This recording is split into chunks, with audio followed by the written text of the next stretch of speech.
তাই বন্ধুগণ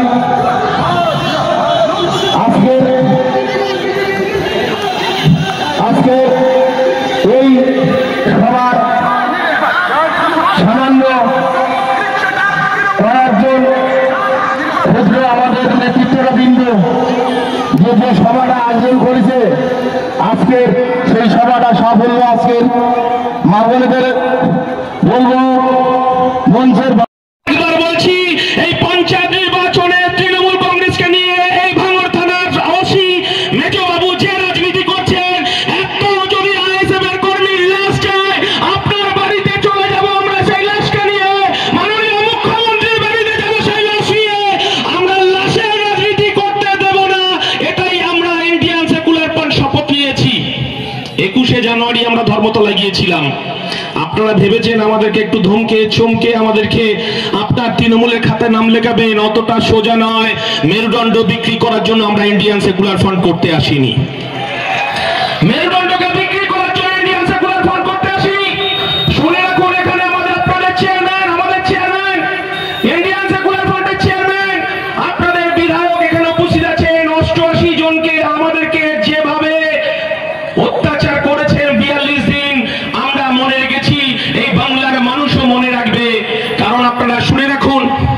21 তারিখে যেদিন আমাদের রাত্রি 10:30টায় গ্রেফতার করা হলো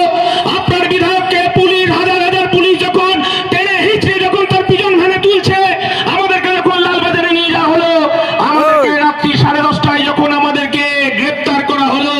তারপরে কয়েকশো পুলিশ আমাদেরকে এসে কি বলছেন জানেন বলছেন আপনাদের জামা কাপড় খুলতে হবে আপনার বিধায়ক নওশাদ সিদ্দিকী বলছে আপনার জামা কাপড় খুলতে হবে বলছে তেরে নাম ড্রেস পড়তে হবে যে খাল্লা ড্রেস সামনে কিছুটা অংশ ঢাকা আর পিছনে কিছুটা অংশ ঢাকা সামনে ঘুরলে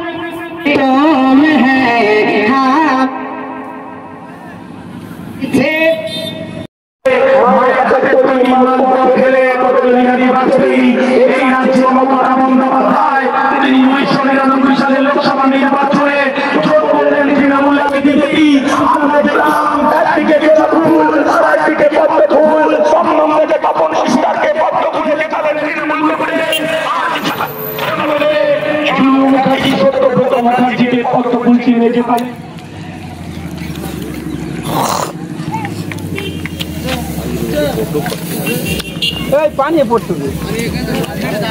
নির্বাচনে নির্বাচন কলকাতা কর্পোরেশনের নির্বাচনে মমতা বন্দ্যোপাধ্যায়কে দেখলাম বিজেপির সঙ্গে জোট তৈরি করলে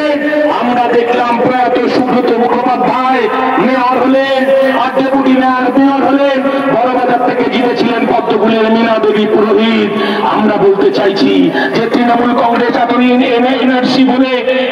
মুসলমানদের ভয় দেখিয়েছেন ছি করে ভয় দেখিয়েছেন আমরা বলতে চাইছি